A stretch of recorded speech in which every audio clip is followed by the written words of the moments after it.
Claro, esos fueron los coletazos, las entrevistas que realizamos ayer. Tenemos un nuevo invitado esta noche, se los presentamos de inmediato. Nos acompaña el senador José Miguel Insulza. Gracias por estar con nosotros, senador. Muchas gracias y espero que no tenga demasiados coletazos esta vuelta. Nosotros esperamos que sí. Depende de las preguntas, pero mucho más de las respuestas. Senador, usted fue ministro del Interior, casi 5 años en el gobierno de Ricardo Lagos. Le tocó enfrentar paros complejos, le tocó también enfrentar movilizaciones y manifestaciones. Tiene experiencia, porque ha observado esto y con harto tiempo. Déjeme preguntarle, en esa misma experiencia que usted tiene, si cree que el problema del orden público es una cuestión del ministro o de la persona en el ministerio. Mire, yo creo que tiene que ver ciertamente con la gente que dirige el orden público, porque esos temas naturalmente son muy delicados y hay que tomar muchas decisiones, pero también tiene que ver con el estado del gobierno en general, ¿no? O sea, voy a poner un caso. O sea, yo me imagino un paro de camioneros hoy día como el que tuvo el presidente Lagos. Bueno, era más fácil de parar cuando el presidente tenía un 70% de aprobación, pues. O sea, el presidente decidió aplicar la ley de seguridad interior del Estado a los dirigentes del transporte y la verdad es que todo el mundo estuvo de acuerdo con él.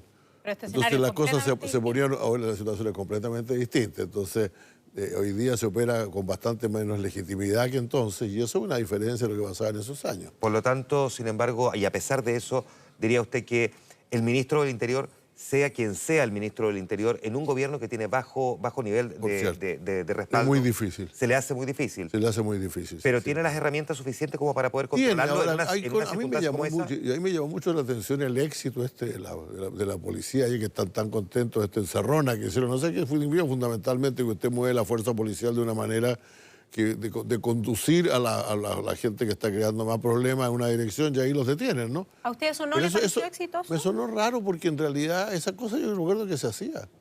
O sea, cuando yo era ministro del Interior, francamente, había este tipo de movilizaciones, Carabineros detenía más de lo que pegaba. Pero ahí, claro, senador... o sea, los detenía muy cortésmente, no los arrastraba ni mucho menos, pero la había, sí, en manifestaciones se detenía gente. Ya, pero ahí entramos a un punto fundamental, hay una coincidencia, yo creo, entre todas las voces, ¿no? Que Carabineros está pasando por uno de sus peores momentos, pero hay quienes también a ese argumento suman el hecho de que el gobierno estaría atado de manos, ¿no? Por las críticas que surgen cuando se hace uso de la legítima fuerza que además se le otorga constitucionalmente. ¿Cómo se restituye el orden? Respetando entonces los derechos humanos porque ambas son absolutamente compatibles. Bueno, es un problema complejo. La verdad es que sí, efectivamente el Carabineros tiene, o sea, la policía tiene un cierto margen de acción entre la violación de los derechos humanos y el tema del orden que no siempre es muy claro. No siempre es muy claro, sobre todo cuando los desórdenes son muy fuertes o muy violentos, ¿no? Pero yo creo que en este caso ha habido hay como poco conocimiento de esas materias. Si uno mire, cosas como la que se hicieron ayer, no creo que nadie vaya a reclamar porque detuvieron a 40 y tantas personas, todo ese tipo de cosas. Pero el problema es cuando la violencia llega muy lejos y además hay una cosa rara también con Carabineros porque que no ocurría tanto en los tiempos míos, como que parten de la base que toda manifestación va a ser violenta y por lo tanto a veces reprimen ellos mismos. Eso lo he visto yo. Ahora, y la otra cosa es que evidentemente... ¿No está tan alejado de la realidad? Sí, es cierto, no está tan alejado de la realidad, pero últimamente yo lo he visto más al revés, ¿no? O sea, Carabineros como que ha estado evadiendo un poco las confrontaciones. Ustedes vieron ese video del alrededor del Hotel O'Higgins hace un par de domingos atrás, en que la policía lisa y llanamente se retira, mientras de atrás le tiran piedras como... que ha estado criticando durante esta conversación, estos minutos, la labor de Carabineros, ¿usted está a favor de que saquen al general director de Carabineros? Mire, ¿sabe lo que pasa?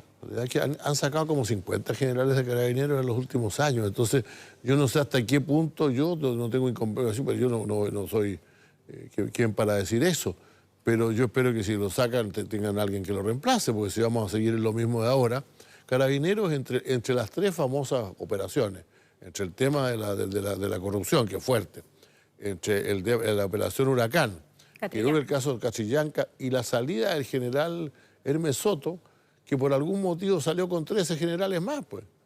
Ha perdido muchísimo de su mando. Ahora yo no niego que a lo mejor era justo, todavía había que hacerlo, pero es un problema. Senador, el presidente Piñera cuando volvió de vacaciones, en una de sus primeras intervenciones públicas, de hecho lo hace cuando convoca al gabinete, pide no solamente condenar la violencia, sino que pide condenar también a quienes no condenan abiertamente la violencia. Y usted dijo el otro día que como oposición tenemos la mala práctica de confundir protesta con violencia. ¿Por qué tienen esa mala práctica? Pero yo diría que es una mala práctica en el sentido de que yo creo, francamente, que además los veo, y además está comprobado con las detenciones, las mismas detenciones de ayer, que mucha de la gente que hoy sale a las actividades violentas son gente que ya tiene un prontuario, y no son dirigentes de organismos de masa que están conduciendo la protesta. La protesta, o sea, perdón, que están conduciendo la violencia. La verdad es que la violencia es más protagonizada hoy día por grupos muy conocidos. ¿Pero por qué su sector confunde la protesta con la violencia? No, yo creo que en algún momento, no digo que sea tanto ahora, efectivamente la violencia era vista como una parte de lo que está de la movilización social. Yo creo que la violencia se separa cada vez más de la movilización social. Usted criticó la exaltación, por ejemplo, en la primera línea. Bueno, mire, ese es otro fenómeno que yo tengo una idea particular distinta, si me permiten decirla. Yo creo que hay una cierta, en determinados sectores de la sociedad hoy día, bueno, siempre han existido, me dijo alguien hoy día, acuérdate de Robin Hood, han existido como existe una cierta benevolencia y una cierta admiración por los transgresores, ¿eh? Sobre todo cuando los transgresores tienen rostro y son algo visible, como la primera línea y esas cosas. No por el que llega y saquea y asalta, no, ese es delincuente. Ahora, sí, como mucho rostro no tienen porque andan en campo. Oiga, pero por favor, o sea, los clubes de fútbol han contribuido a armar las barras bravas, pues a crear las barras bravas, digo. Y yo la verdad es que no entiendo por qué tienen que hacerlo. Había la Universidad de Chile, por ejemplo, tenía una barra bien buena, la dirigía un señor y era bien, incluso bastante, de pronto hacía gritos bastante políticos, pero nunca empleaba la violencia, y un día se desarrollaron los de abajo, que son completamente distintos, pues. Sí, un fenómeno ampliamente también estudiado y criticado también por muchas voces. Senador, ha sido el mes de las cartas, hemos estado hablando de varias cartas, algunas que usted ha escrito, pero deme un segundo. Vamos a referirnos ahora a esta carta concertacionista, ¿no?, que escriben integrantes de la concertación, usted y otros 230 más, donde están llamando a un gran acuerdo nacional. Pero cuando usted votó a favor de la acusación constitucional en contra de Andrés Chadwick, dijo: no compartiremos responsabilidades con el peor gobierno de nuestra historia reciente, pero ahora convoca un acuerdo. ¿Por qué cambia de opinión? Perdón. Primero que nada, yo no escribí esa carta, felizmente. Pero sí la firma. Sí, pero es bueno decir que hay gente nueva en esto. Esa carta la escribió un grupo que ya en enero, fíjese, la iba a traer o no la traje, incluso con el mismo logo, sacó una carta parecida, pero era como muy referida al Partido Socialista, al movimiento socialista.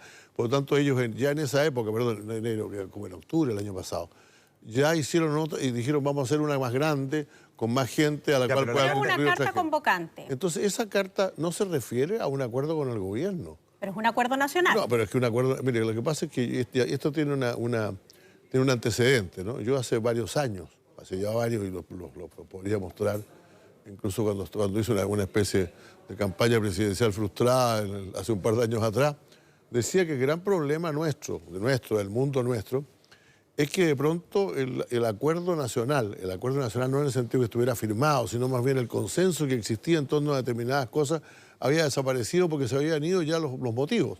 Los motivos tenían que ver con derechos humanos, tenían que ver con pobreza, tenían que ver con enclaves autoritarios, una serie de cosas que nos convocaron en el año 89 y 90. Ahora hay otros motivos. Y que ya no estaban.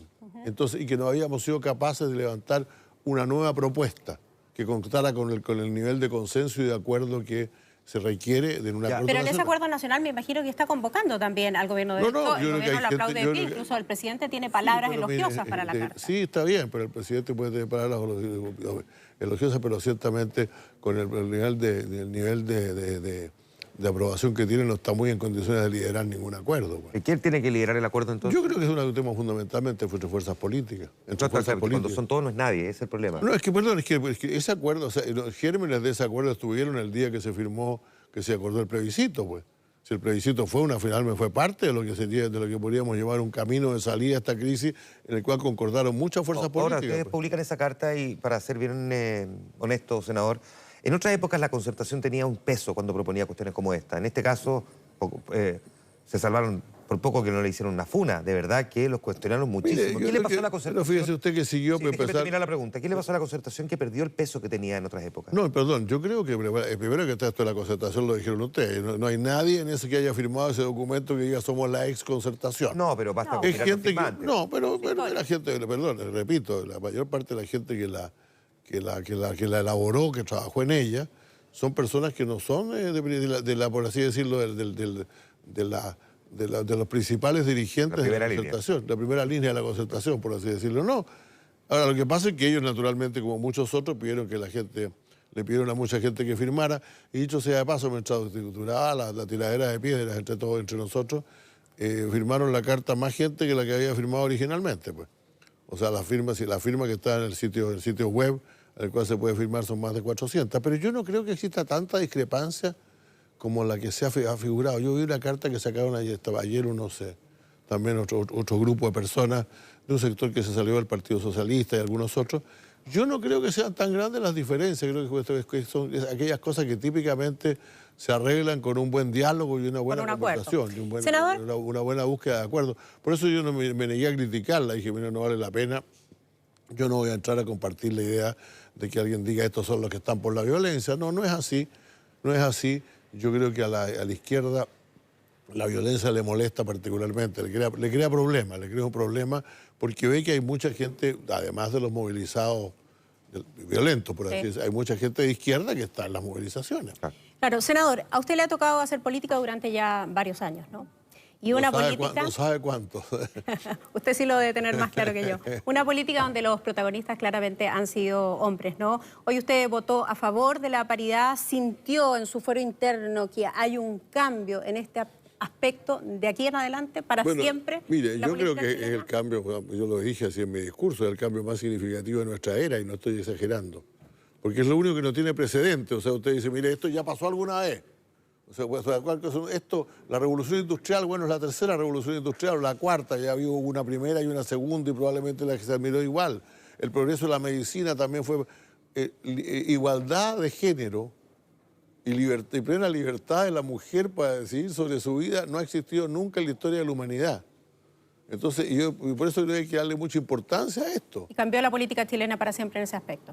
Ahora, para siempre no, yo creo que está cambiando y le falta mucho por cambiar todavía, porque hoy día aprobamos la paridad, pero los problemas de violencia en contra de la mujer, todas esas cosas siguen, y los prejuicios también siguen ahí. Lo digo en términos de participación política. El senador José Miguel Insulza conversando con nosotros en Mega Noticias Prime. Muchas gracias, senador. Muchas gracias a usted, muchas gracias. Gracias, senador. Buenas noches.